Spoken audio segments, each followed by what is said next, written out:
Friends, welcome back to my channel मस्ती में पढ़ाई। आज के इस वीडियो में हम लोग NCERT class 9 chapter number 4 working of institution को पढ़ेंगे। तो बिना किसी देरी के शुरू करते हैं। तो सबसे पहला टॉपिक जो दिया गया है, how is major policy decision taken, मतलब जो पॉलिसी का डिसीजन होता है वो कैसे लिया जाता है। तो इसमें सबसे पहला टॉपिक है अ गवर्नमेंट ऑर्डर, मतलब इसके तहत हम लोग को एक ऑर्डर के बारे में बताया जाएगा। On August 13, 1990, the government of India issued an order, मतलब 13 अगस्त 1990 को एक गवर्नमेंट ऑर्डर इशू होता है और उसको ऑफिस मोमेरेंडम कहा जाता है। ऑफिस मोमेरेंडम मतलब सिंपली आप समझना चाहोगे तो एक लीगल रिटन डॉक्यूमेंट है, ठीक है। सभी के सभी जो गवर्नमेंट ऑर्डर्स होते हैं उनमें कुछ नंबर्स होता है और इसमें भी कुछ नंबर था लिखा हुआ। जॉइंट सेक्रेटरी जो थे, ऑफिसर थे जो department of personnel and training in the ministry of personnel public grievances and pension sign the order, वो साइन करते हैं उस ऑर्डर को। वो जो ऑर्डर था वो कम से कम 1 पेज का ही था और कुछ ज़्यादा लंबा नहीं था। वो ऑर्डर मतलब किसी भी और जो आप देखते होगे नोटिस स्कूल में वैसा ही था। Governments hundreds of such orders को डेली निकालती है, पर ये वाला जो था एक बहुत ही बड़ा कंट्रोवर्सी का सोर्स बन गया था बहुत सारे सालों तक। तो ऐसा क्या हुआ हम लोग देखते हैं। तो यहाँ पर वो ऑर्डर के बारे में लिखा गया है, 27% reservations for socially and educationally backward classes in civil post, मतलब 27% जो रिजर्वेशन है वो सोशली और एजुकेशनली बैकवर्ड क्लासेस को मिलेगा किसी भी गवर्नमेंट के जॉब में। लिखा गया है कि in a multiple adulating society like ours early achievement of the objective of social justice has enriched the constitution is must, मतलब जो पिछड़े हुए जाति हैं उनको उठाना बहुत ही ज़्यादा ज़रूरी है, एक अचीवमेंट जैसा है। Second backward classes commissions called the Mandal commission वो establish by then in the government with the purpose of such submitted report, मतलब कि जो मंडल कमीशन एक कमेटी को गठन किया गया था मतलब 1979 में उसने अपना एक रिकमेंडेशन जो था वो सबमिट किया गवर्नमेंट को अपना रिपोर्ट में 1980 में। उसमें गवर्नमेंट को रिपोर्ट तो मिला ही, साथ में रिकमेंडेशंस भी मिला कि क्या कैसे आप सोशली और एजुकेशनली बैकवर्ड क्लासेस को ऊपर कर सकते हो। उसमें जो मेन जो था वो था 27% of reservations in civil post for the socially और एजुकेशनली बैकवर्ड क्लासेस। यही है रिजर्वेशंस का जो सब्जेक्ट है, reservation for other backward classes, ये पूरा का पूरा मंडल कमीशन के द्वारा रिकमेंड किया गया था। ये ऑर्डर जो था वो अनाउंस्ड हुआ था as a major policy decision, और वो बोल रहा था कि 27% जो रिजर्वेशन है वैकेंसीज में गवर्नमेंट का वो अब सोशली और एजुकेशनली बैकवर्ड क्लासेस के लिए रिजर्व हो जाएगा, मतलब उसमें से सिर्फ अब सोशली और एजुकेशनली बैकवर्ड क्लासेस ही उठकर अपना जॉब ले सकते हैं। ये जो रिजर्वेशन था जॉब का, इससे पहले तक सिर्फ और सिर्फ शेड्यूल कास्ट और शेड्यूल ट्राइब को मिल रहा था। अब एक नया तरीके का चीज़ आ गया था और वो SC/BC था, और जिसको भी अब रिजर्वेशन मिलता, और जो भी पर्सन्स बैकवर्ड क्लासेस थे SC/BC में वो ही इस जॉब के लिए कम्पीट कर सकते थे उस 27% रिजर्वेशन के लिए। अब आता है डिसीजन मेकर, मतलब ये जो पूरा एक ऑर्डर था इसमें कौन कौन डिसीजन कैसे कैसे क्या हुआ था वो सारी बातें। तो आपको क्या लगता है कि ये मोमेरेंडम जो डिसाइड हुआ था वो किसके द्वारा हुआ था। क्लियरली आप ये तो समझ ही सकते हो कि इतना बड़ा ऑर्डर एक आदमी तो लेगा नहीं जो उसको साइन कर रहा था, और जो साइन कर रहा था ना वो लगभग उसको बस इम्प्लीमेंट करने का इंस्ट्रक्शन दे रहा था और कुछ भी नहीं उससे ज़्यादा। और हम लोग ये सोच सकते हैं कि ये बहुत ही बड़ा फंक्शन ही मतलब जो भी इम्प्लीमेंट कर रहे हैं ये बहुत ही ज़्यादा लोग एक साथ बैठ के इन्वॉल्व होंगे इस डिसीजन मेकिंग में, ठीक है। पिछले क्लासेस में हम लोगों ने पढ़ा है कि प्रेसिडेंट जो होते हैं वो हेड ऑफ द स्टेट होते हैं, prime minister head of the government होते हैं, और मेनली सारा पावर प्राइम मिनिस्टर के पास ही होता है। पार्लियामेंट जो होता है वो उसके पास 2 हाउसेज होते हैं। ये सारी बातें हम लोग जानते हैं, राज्यसभा और लोकसभा, ठीक है। राज्यसभा जो होता है वो इनडायरेक्टली इलेक्टेड होता है, लोकसभा डायरेक्टली इलेक्टेड होता है, राज्यसभा इनडायरेक्टली इलेक्टेड होता है, ठीक है। ये सारी बातें हम लोगों ने पिछले क्लासेस में पढ़ी हैं। अब आता है so where all this people are involve और दिस नॉट, मतलब ये सारे लोग इन्वॉल्व है इस डिसीजन में या नहीं, अब हम लोग ये देखेंगे। तो जो ऑफिस मोमेरेंडम था वो बहुत ही ज़्यादा लोगों से हेल्प से बना गया था। जो सेकेंड बैकवर्ड कमीशन था, मतलब वो जो कमेटी था उसका गठन 1979 में हुआ था, जैसे मैंने आपको बताया था। उसको हेड कर रहे थे बीपी मंडल बिहार के थे, और इसीलिए उसको जनरली सब पॉपुलरली मंडल कमीशन कहा जाता था। और उसको गवर्नमेंट ने ये कहा था कि आप वैसे कास्ट को पहचानिए जो अभी भी पिछड़े हुए हैं। तो मंडल कमीशन ने ऐसा ही किया और 1980 में अपनी रिपोर्ट को पब्लिक किया, और वो कह रहा था वो रिपोर्ट कि 27% जो रिजर्वेशन है गवर्नमेंट जॉब्स में, अब वो सोशली और एजुकेशनली बैकवर्ड क्लासेस को भी दिया जाए। तो जो रिपोर्ट था, रिकमेंडेशंस था, वो पार्लियामेंट में डिस्कस हुआ। बहुत सारे सालों तक वो डिस्कस होते रहा। पार्लियामेंट्रीज जो थे, पार्टीज जो थे, उसके लिए बैठते थे और सोचते थे। और फिर आता है 1989 का लोकसभा इलेक्शंस। ठीक है, जनता दल जो उस टाइम पार्टी थी वो प्रॉमिस करती है कि अगर वो पावर में आए तो फिर वो ये जो मंडल कमीशन का रिपोर्ट था उसको इम्प्लीमेंट करती। ऐसा ही पब्लिक सपोर्ट मिला कि अब जनता दल जीत गई और वीपी सिंह जो थे वो प्राइम मिनिस्टर बन गए। वीपी सिंह के बनने के बाद बहुत सारे डेवलपमेंट्स होने शुरू हो गए। उसके बाद जो प्रेसिडेंट थे इंडिया के उस टाइम, वो अपने एड्रेस में कहते हैं पार्लियामेंट को कि जो जो अब मंडल कमीशन ने प्रॉमिस किया था अब उसको जल्द ही रिकमेंडेशन को अब करे, वो नहीं सॉरी, जो जो जनता दल ने प्रॉमिस किया था वो जल्द ही मंडल कमीशन के रिपोर्ट को अब जायज़ कर दे। 6 अगस्त 1990 में कैबिनेट बैठती है फॉर्मली और डिसीजन लेती है कि इम्प्लीमेंट होगा ये सारे के सारे रिकमेंडेशन जो मंडल कमीशन दे रहे थे। प्राइम मिनिस्टर वीपी सिंह जो थे वो दोनों के दोनों पार्लियामेंट को इन्फॉर्म करते हैं इस बारे में। उसके बाद डिसीजन जो था वो कैबिनेट में लिया जाता है और 13 अगस्त 1990 को ये ऑर्डर पास किया जाता है। बहुत सारे आगे के मंथ्स के लिए ये एक हॉट डिबेटेड टॉपिक बन गया। न्यूज़पेपर मैगजीन्स तो लगभग बस इसी टॉपिक से भरे हुए होते थे। बहुत तरह के डिफरेंट ओपिनियंस आ रहे थे और बहुत सारा प्रोटेस्ट हो रहा था। कुछ कुछ प्रोटेस्ट तो मतलब हिंसक भी हो रहे थे। पीपल जो है वो बहुत स्ट्रांगली रिएक्ट कर रहे थे क्योंकि ये बहुत सारे जॉब्स को अफेक्ट करने वाला था। सबको कोई कोई को लग रहा था कि जो एग्जिस्टिंग इनइक्वालिटीज़ है वो बहुत ही ज़्यादा कम हो जाएगी अगर जॉब रिजर्वेशन हो जाएगा। मतलब जो नीचे वाले लोग हैं वो अब अपने लिविंग स्टैंडर्ड को उठाने लगेंगे। कुछ को लग रहा था कि ये अपॉर्चुनिटी जो है कम्युनिटी में वो ठीक से रिप्रेजेंट कर पाएगी पिछड़े हुए जातों को। ठीक है, कुछ को लग रहा था ये अनफेयर है क्योंकि ये इक्वालिटी ऑफ अपॉर्चुनिटी जो बिलोंग नहीं कर रहे हैं पिछड़े हुए लोग, मतलब जो अब जनरल है या जो भी उठे हुए कास्ट है, इनके लिए ये बहुत ही ज़्यादा रॉन्ग हो जाएगा क्योंकि अभी तक तो SC ST को दिया ही जा रहा था। अब अगर SE BC भी आ जाएगा तो बहुत सारा रिजर्वेशन उसी में चले जाएगा और फिर जो मेरिट वाले लोग होंगे उनको कहीं ना कहीं ये नहीं मिलेगा। तो ये जो NCERT का चैप्टर है ये इस बारे में नहीं है कि ये आंसर मतलब पॉलिसी सही था या नहीं, ये बस आपको एक एग्जाम्पल के तहत बताया जा रहा है। तो इस समय बहुत सारे डिस्प्यूट्स हो रहे थे। तो हम लोग जानते हैं, पिछले क्लासों में हम लोगों ने पढ़ा है कि कोई भी डिस्प्यूट जो कंट्री में होता है वो सुप्रीम कोर्ट या हाई कोर्ट या फिर कोई भी सबऑर्डिनेट कोर्ट सॉल्व करती है। तो ये वाला जो था ये एक फंडामेंटल राइट के तहत जा रहा था। तो ये केस सुप्रीम कोर्ट में किया गया था। सुप्रीम कोर्ट और जो थी इंडिया की वो सारे के सारे जो ऐसे केस थे उसको क्लब कर दी थी और इसे Indira Shahani and others versus union of India case घोषित कर दिया था इसने। 11 जज जो थे सुप्रीम कोर्ट के वो बेंच पर बैठे और हर्ड किया दोनों साइड्स को, और एक मेजॉरिटी से जो सुप्रीम कोर्ट के जजेस थे उन्होंने 1992 को डिक्लेयर किया कि ये जो गवर्नमेंट का है पॉलिसी ये वैलिड है। लेकिन सुप्रीम कोर्ट ने कहा कि इतने सारे लोग अगर इससे अफेक्ट हो रहे हैं तो गवर्नमेंट को थोड़ा सा इसमें चेंजेस भी करना होगा ओरिजिनल ऑर्डर में। और उन्होंने कहा कि जो भी वेल टू डू है, मतलब जो भी ऐसा परिवार है SC BC में जो अच्छा खासा कमा ले रहा है उसको ये रिजर्वेशन नहीं मिले। और उसी के अकॉर्डिंग जो डिपार्टमेंट ऑफ हेड थे, मतलब जो सेक्रेटरी थे, उन्होंने ऑफिस ऑफ मेमोरेंडम फिर से साइन किया 8 सितंबर 1993 को, और इस तरह से सभी लोग उसे माने और ये डिस्प्यूट कहीं ना कहीं अब शांत हो गया था। अब हम लोग पढ़ेंगे कि क्या ज़रूरत है एक पॉलिटिकल इंस्टीट्यूशन का। ठीक है,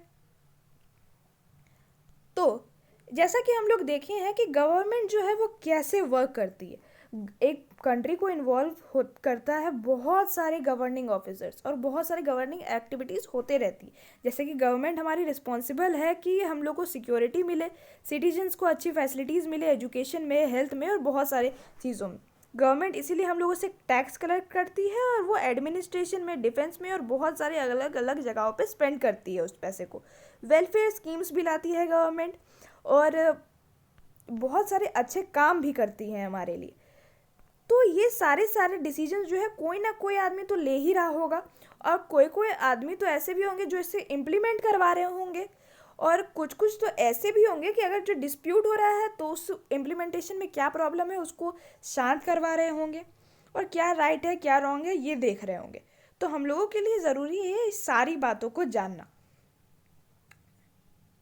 तो मतलब हर एक चीज़ के लिए ये हमारे कंट्री में एक इंस्टीट्यूशन है, और इंस्टीट्यूशन में बस ये ज़रूरी है कि जिसको जो काम दिया गया है वो अपना काम को अच्छे से करे। सभी मॉडर्न डेमोक्रेसीज़ में ऐसे इंस्टीट्यूशन और ऐसे अरेंजमेंट्स बने ही हुए थे, और इसी अरेंजमेंट्स को इंस्टीट्यूशन कहा जाता है। और एक डेमोक्रेसी जो होती है वो तब ही अच्छे तरीके से काम करती है जब सारे के सारे इंस्टीट्यूशन अच्छे से काम कर रहे हो। और कॉन्स्टिट्यूशन जो है हमारी, वो बहुत सारे ऐसे rules, basic rules, powers, functions ऐसे इंस्टीट्यूशन को देते हैं। जैसे कि प्राइम मिनिस्टर जो होते हैं और कैबिनेट मिनिस्टर जो होते हैं वो पॉलिसी बनाते हैं। सिविल सर्वेंट्स जो होते हैं वो पॉलिसी को इम्प्लीमेंट करवाते हैं। सुप्रीम कोर्ट के जो जजेस होते हैं किसी भी तरह के डिस्प्यूट्स को शांत करते हैं। क्या आप बता सकते हैं कि ऐसे कुछ और इंस्टीट्यूशंस के नाम? अगर आप बता सकते हैं तो कमेंट सेक्शन में ज़रूर बताएं। अब जो होता है वर्किंग किसी भी इंस्टीट्यूशन के साथ इजी तो नहीं होता। इतना बड़ा अगर इंस्टीट्यूशन है तो बहुत सारे लोग होंगे उसमें, सबसे कंसल्ट करना होगा। बहुत बार ऐसा होगा कि जो हाथ होंगे लीडर्स के वो बाइंड हो जाएंगे, क्योंकि कुछ ना कुछ तो रूल्स है सबके सारे इंस्टीट्यूशंस के लिए। इंस्टीट्यूशन जो रहेगा उसमें मीटिंग्स होगी, कमिटीज़ बैठेंगे और बहुत सारा रूटीन्स होगा, और इसकी वजह से बहुत बार ऐसा हो सकता है कि डिले भी हो सकता है और कॉम्प्लिकेशन भी आ सकता है किसी भी पॉलिसी को पार करने में। और कभी कभी तो ऐसा भी होता है कि इंस्टीट्यूशन के साथ डील करने में फ्रस्ट्रेटिंग हो जाता है सिचुएशन, और बहुत बार ऐसा भी लग सकता है को कि एक ही आदमी यार सारे काम करता तो वो ज़्यादा बेटर होता, सारा प्रोसीजर्स बस वही करता, मीटिंग्स भी वो सारे के सारे निर्णय अपने खुद से ले लेता। पर ये एक डेमोक्रेसी की स्पिरिट नहीं है। सम डिलेज होते हैं लेकिन और कॉम्प्लिकेशंस भी आते हैं, लेकिन वो सारे के सारे इंपॉर्टेंट होते हैं और यूज़फुल रहते हैं। हो सकता है कि बहुत बार ये डिले फ्रस्ट्रेटिंग हो, लेकिन वो एक वाइडर सेट ऑफ पीपल से कंसल्ट करने के लिए आपको टाइम दे देते हैं। और इंस्टीट्यूशन जो है वो डिफ़िकल्ट करता है गुड डिसीजन को जल्दी होने में, लेकिन वो ये भी जायज़ करता है और वो भी इंश्योर करता है कि कोई ख़राब डिसीजन नहीं आ जाए जल्दी जल्दी में। और इसीलिए डेमोक्रेटिक गवर्नमेंट में इंस्टीट्यूशन की बहुत ज़्यादा ज़रूरत है। अब हम लोग पढ़ेंगे पार्लियामेंट। तो ऑफिस मेमोरेंडम का जो एग्जाम्पल था उसमें हम लोग रोल ऑफ पार्लियामेंट को कहीं ना कहीं समझ सकते हैं। हो सकता है शायद आप नहीं समझो, लेकिन वो जो डिसीजन था ऑफिस मेमोरेंडम का एससीबीसी का, वो कहाँ लिया गया था? वो पार्लियामेंट में बैठ के लिया गया था। और आपको हो सकता है लगे कि पार्लियामेंट का तो इसमें कोई रोल नहीं था, क्योंकि जो साइन कर रहा था वो तो सेक्रेटरी था, और जो पास कर रहा था वो तो सबके सब लीडर्स थे, तो पार्लियामेंट का क्या रोल है? पर हम लोग पिछले क्लासों में पार्लियामेंट के बारे में पढ़े हैं, और थोड़ा सा उसको याद करते हैं कि पिछले टॉपिक में हम लोगों ने क्या पढ़ा था। जो रिपोर्ट था मंडल कमीशन का वो कहाँ डिस्कस हो रहा था? तो इसका आंसर है पार्लियामेंट में डिस्कस हो रहा था। वो कोई चौक चौराहे पर नहीं बैठ के हो रहा था, वो एक गवर्नमेंट ऑफिस है, पार्लियामेंट में हो रहा था। प्रेसिडेंट जो थे उन्होंने एड्रेस किया था, लेकिन उन्होंने अपने एड्रेस कहाँ किया था? तो पार्लियामेंट में किया था। प्राइम मिनिस्टर जो थे वो दोनों हाउसेस को इन्फॉर्म किए थे, लेकिन वो कहाँ पर इन्फॉर्म किए थे? सबके घर जाकर जाके तो वो नहीं किए होंगे, तो वो पार्लियामेंट में किए थे। तो जो डिसीजन है वो डायरेक्टली पार्लियामेंट में नहीं लिया गया था, बट पार्लियामेंट्रीज जो थे, मतलब जो जो वहाँ के रिपोर्ट्स थे, मतलब जैसा होना चाहिए वो सारा के सारा चीज़ पार्लियामेंट में ही हो रहा था। और ये प्रेशर कर रहा था गवर्नमेंट को कि मंडल कमीशन के रिकमेंडेशंस को अब तो आप फॉलो करवा दो, ठीक है। पार्लियामेंट जो था इस चीज़ का फेवर में नहीं था, लेकिन मतलब पार्लियामेंट अगर ऐसा होता कि ये चीज़ का फेवर में नहीं रहता, तो आपको क्या लगता है कि गवर्नमेंट आगे कर सकती थी? ऐसा नहीं हो सकता था। जब भी कोई भी पॉलिसी अगर पार्लियामेंट में नहीं इंश्योर किया जा रहा है या पार्लियामेंट से पास नहीं हो रहा है, तो फिर वो पॉलिसी आगे चल के काम नहीं आएगी। और कोई भी बिल को, कोई भी चीज़ को पास पहले पार्लियामेंट से होना पड़ता है, तो ही वो नॉर्मल आदमी के लाइफ को अफेक्ट कर सकती है। अब हम लोग पढ़ते हैं कि हम लोगों को पार्लियामेंट की क्या ज़रूरत है। तो सारे के सारे डेमोक्रेसीज में एक असेंबली होती है, इलेक्टेड असेंबली रिप्रेजेंटेटिव्स की, जो कि सारे के सारे सुप्रीम पॉलिटिकल अथॉरिटी होते हैं पीपल के लिए। मतलब कि सारे जो लोग होते हैं वो इलेक्ट किए जाते हैं और वो पीपल के द्वारा इलेक्ट किए जाते हैं और वो काम भी लोगों के लिए करते हैं। इंडिया में ऐसे असेंबली जो डायरेक्टली इलेक्टेड होते हैं, वहाँ के सारे के जो रिप्रेजेंटेटिव्स होते हैं वो पार्लियामेंट में बैठते हैं, और स्टेट लेवल में इसको लेजिस्लेचर और लेजिस्लेटिव असेंबली भी कहा जाता है। हो सकता है कि आपके लैंग्वेज में से कुछ और कहा जाए, लेकिन मेनली सारे के सारे जो पार्लियामेंट्स है उसको पार्लियामेंट में मेन एक ही है, उसके बाद उसके छोटे छोटे लेवल में आ जाता है। पार्लियामेंट में 2 हाउसेज है, लोकसभा और राज्यसभा, ठीक है। तो जो नेम है वो हो सकता है डिफरेंट हो, लेकिन सारे के सारे पॉलिटिकल अथॉरिटी वहीं बैठते हैं, ठीक है। अब आगे बढ़ते हैं हम लोग। पार्लियामेंट का पावर जो है, पार्लियामेंट जो है वो फाइनल अथॉरिटी होती है किसी भी लॉ को बनाने के लिए कंट्री में, ठीक है। लेजिस्लेशन का जो टास्क होता है वो इतना क्रूशियल होता है कि ये सारे असेंबलीज को लेजिस्लेचर्स कहा जाता है। पार्लियामेंट जो होते हैं सारे वर्ल्ड के, वो लॉज बना सकते हैं, चेंज कर सकते हैं एग्जिस्टिंग लॉ को, और जो है उसको एबॉलिश भी कर सकते हैं एज पर द नीड।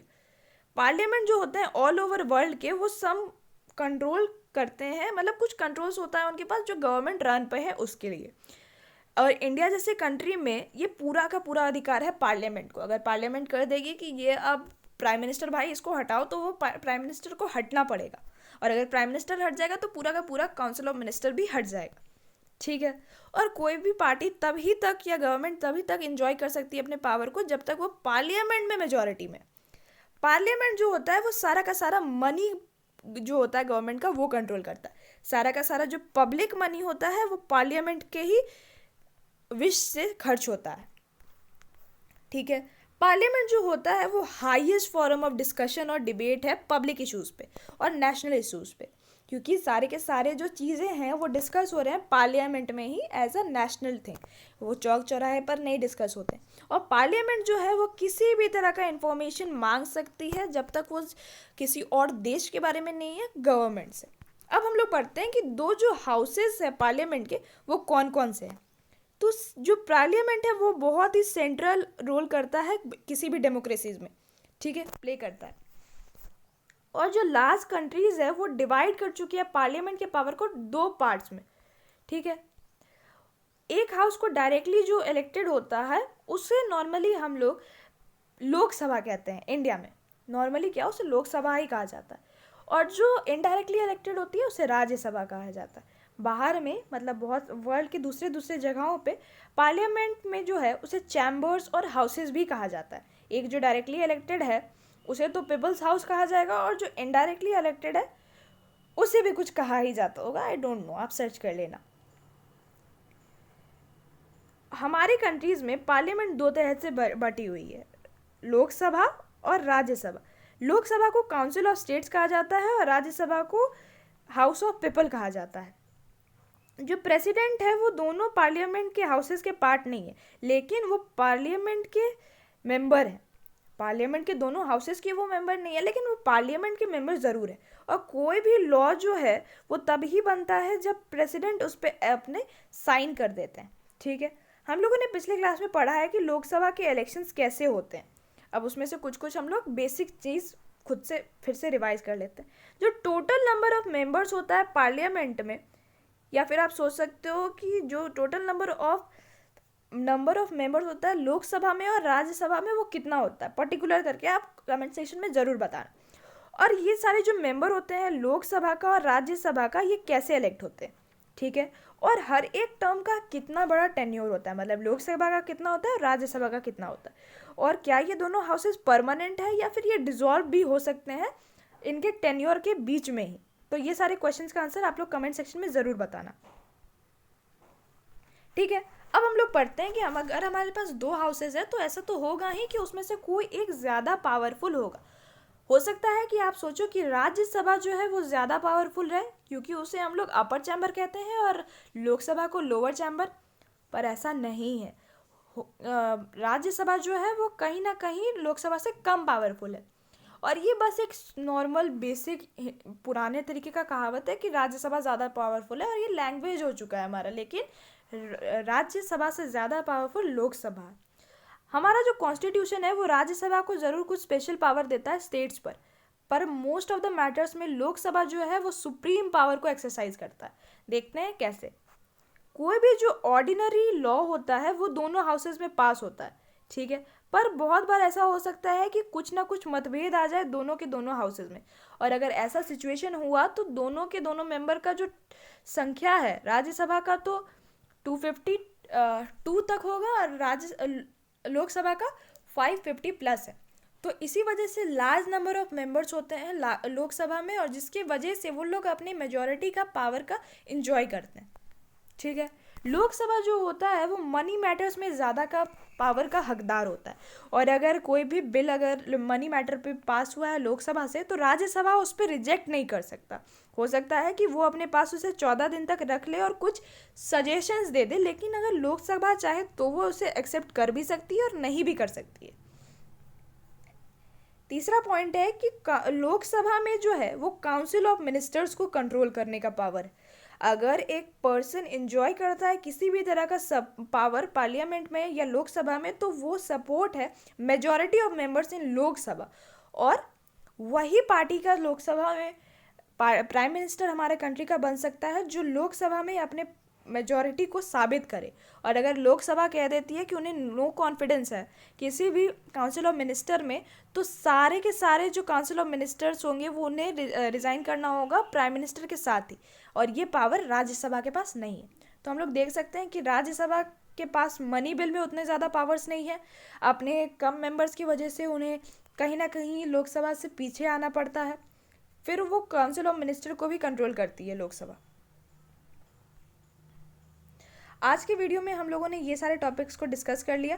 अब नेक्स्ट वीडियो में हम लोग पॉलिटिकल एग्जीक्यूटिव और फिर जितना भी आगे का चीज़ है वो सब कवर कर लेंगे। आई होप कि ये वीडियो आप लोगों के लिए हेल्पफुल रही होगी। Please share this video and like this video. Aim करते हैं 50 लाइक्स का। Thank you.